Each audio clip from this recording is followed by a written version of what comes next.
Thank you. You have probably noticed that most of the words describing the work are adjectives. So I believe that in truth, music cannot tell a story, but it can evoke emotions and feelings. Even with that, I must confess that when I was writing this piece, I didn't think of those words at all. I was mostly concerned with the musical structure and how to write a compelling composition that would be provoking and even disturbing. But most importantly, a work which would be emotionally engaging. Thank you.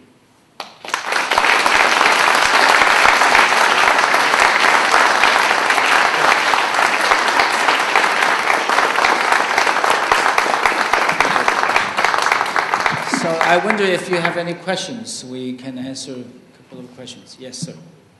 How do you write for a pipe?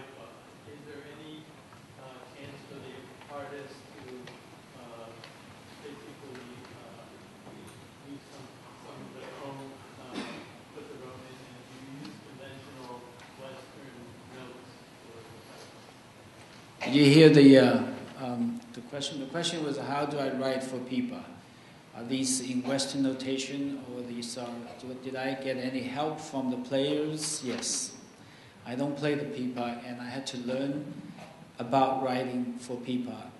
I had help from this lady who premiered this work in Hamburg with me.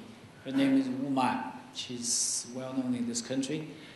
Also a colleague, schoolmate from Ms. Zhang from the Central Conservatory of China in Beijing, and she helped me a great deal to get an understanding of the pipa. And this is like my first major piece written for pipa, so I still have a way to learn about the instrument.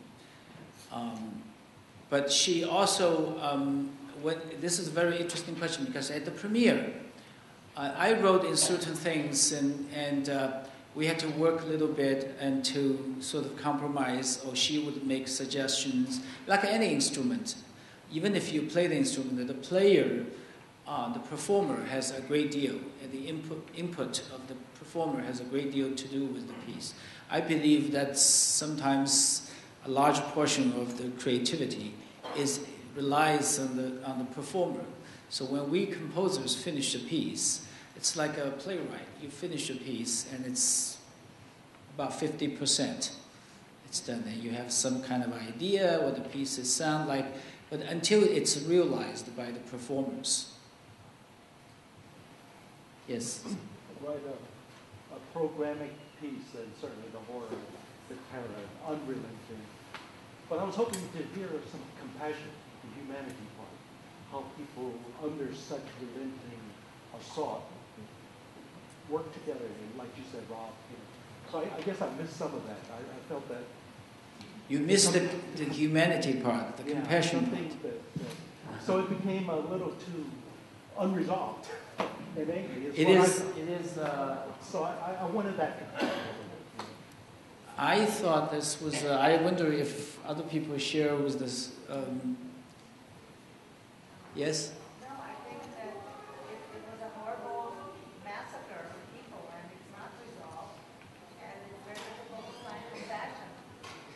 But there are some. I'm talking about those who are being oppressed. I mean, there must be some sense of a human spirit that we can overcome this.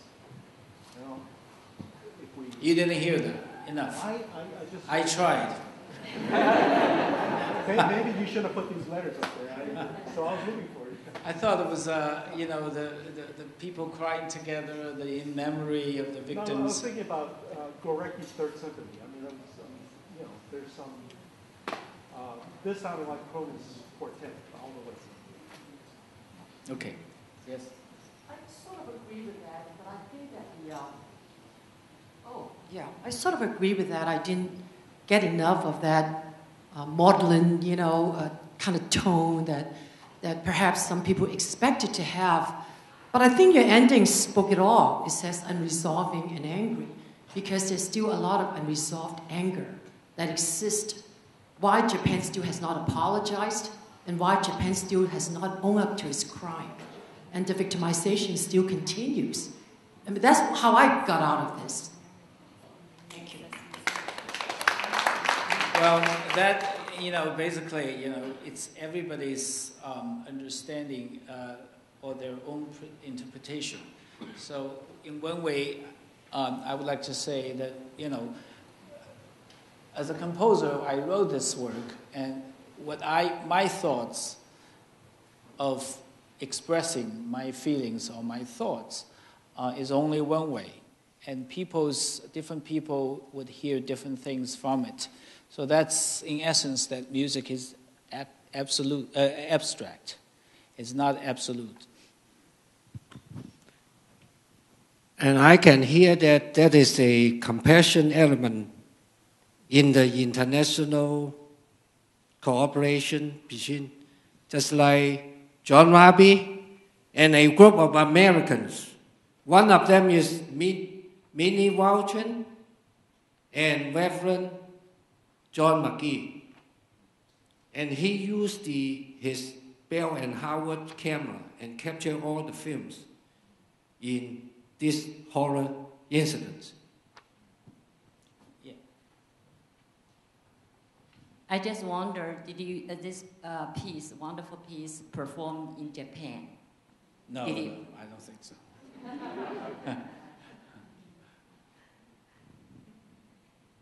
Speaking of the compassion, I thought I heard right after Presto, when you had the cello coming very strong, it's not wailing. I would expect violin to have the wailing, but the cello sound came around and it was warm, and the bass part really, I thought was expressions of compassion and saving a lot of lives from the missionaries. I thought, maybe I was relating to that.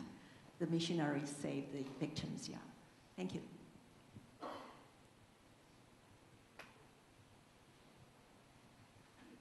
Hi. First of all, on behalf of the small music program here at USF, I want to welcome you and thank you, and it's really wonderful to have a great, big listening party. I wanted to return, and I really appreciate, there's two comments. One is, it's so inspiring to hear a musician begin from an intellectual as well as emotional inquiry. And for the students here, the lesson that you began by reading a book about something you knew of emotionally as a child, but then intellectually engage with it and then compose is a wonderful model and lesson, and I really appreciate you sharing that process with us. Thank you. The other thing I was curious about is in its premiere, of course, the use of programmatic music, or, this goes back centuries, right? An evocative picture or reading program notes before. And I'm curious about your choice to show a program to us in prose as the music's unfolding, in addition to you telling us before, given your compositional point of view, that really emotions are the ones evoked. I wonder if you could talk about that a bit. Thank you. I think that's a good question. I usually, in the program, if you have gone to a concert of a performance of this, you would not see all these descriptions, adjectives. You will read the basic programmatic sort of the structure of it and what this piece is about. It will be just one or two paragraphs. It's not going to be lengthy. But I thought, since we don't have live performance, and these descriptions maybe helps, but maybe this audience is very sophisticated. That was not needed at all. Yes? Why could you use the peepaw a little bit more to illustrate maybe some of these suffering? I'll consider that when I revise this piece. Yes, I have a question. Yes? Well, Yeah, over here. where? Yeah, I'm wondering if you could comment on the condition of Nanking today. Is the Japanese influence still there? Now, I don't know. I don't know. I am not a scholar or researcher on this historical event. I read this book. I have have a emotional reaction, and I wrote this piece. That was it. I suppose there are museums in China and in different parts of the world,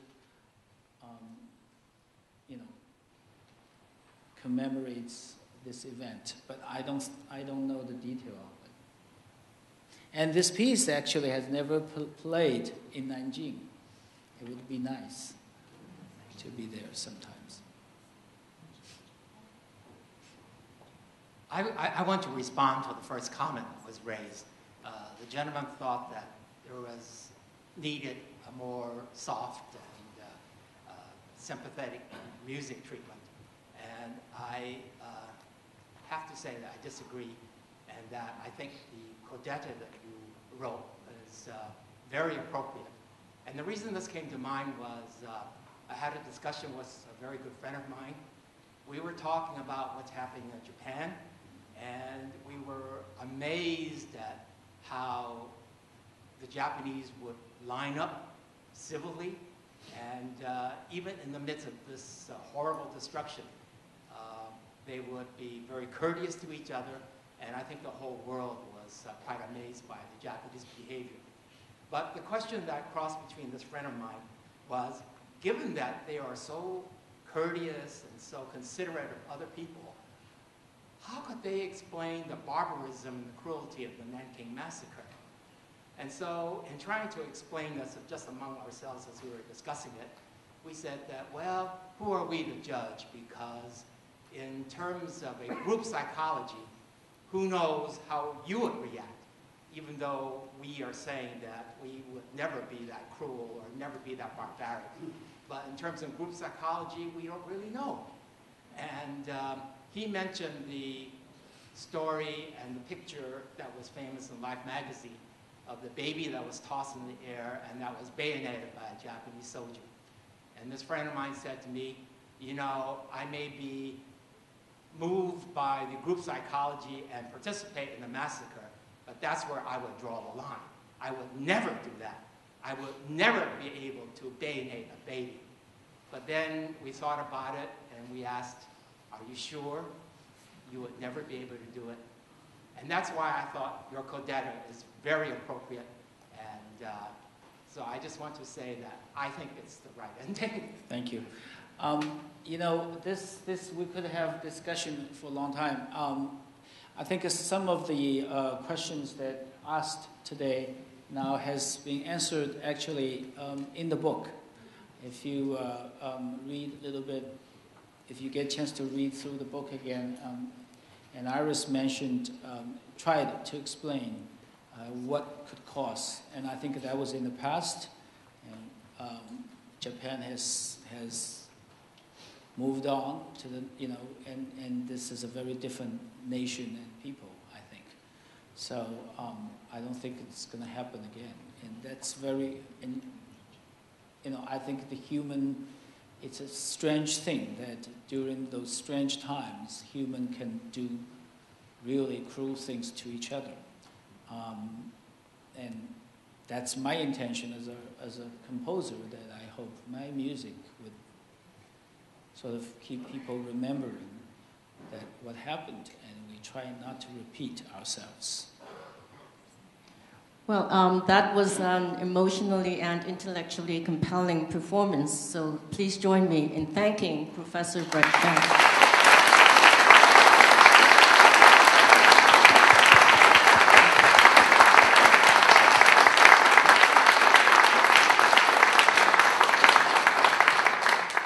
The artist will be pleased to meet you in person over wine and cheese. The reception is being set up there. So please feel free to come up to Professor Sheng or to each other. I would like to mention that the parents of Iris Chang are among the audience here. And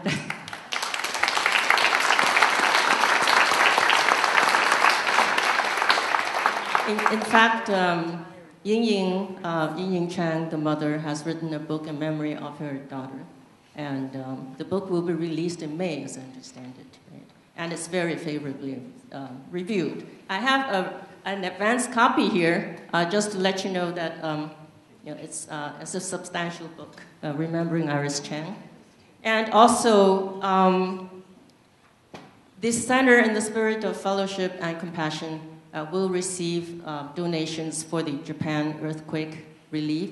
So there are some forms on your seat that we'd like you to fill out if you'd like to contribute. Or, alternatively, you could contribute to the center for continuation of such programs. Thank you very much, and I look forward to seeing you again. Thank you for being here.